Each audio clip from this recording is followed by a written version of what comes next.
দিনের ব্যস্ততা ধীরে ধীরে শেষের পথে। সূর্যের আলো নরম হয়ে এসেছে। যমুনা নদীর বুকে সোনালি আলো ছড়িয়ে পড়েছে। বিকেলের এই শান্ত পরিবেশ যেন প্রকৃতির এক নিঃশব্দ কবিতা।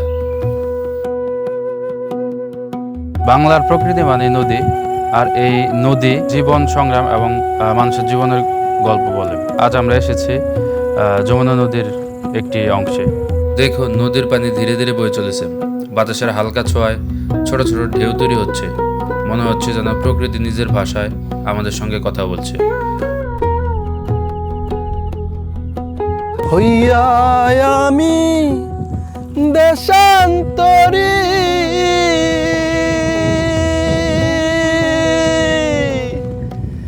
দেশ বিদেশে ভিড়াই তরি রে,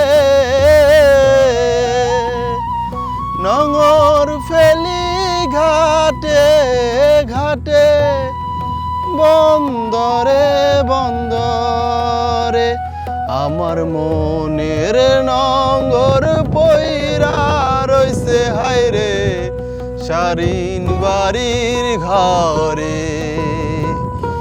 এই না পথ ধরিয়া। নদীর পাড়ে দাঁড়িয়ে যখন গলা ছেড়ে গান গাওয়া হয়, তখন সেই সুর বাতাসে নয়, মনেও ছড়িয়ে পড়ে। চারপাশের নীরব প্রকৃতি যেন সেই গানের নীরব শ্রোতা হয়ে যায়।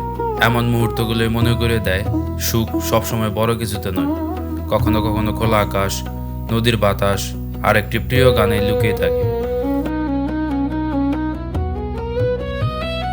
এই নদীর কাছে দাঁড়ালে আপনি প্রথমে যে জিনিসটা অনুভব করবেন সেটা হলো এই নদীর শীতল বাতাস। আর এই শীতল বাতাস আপনার অনুভূতি অন্যরকম লেভেলে নিয়ে যাবে।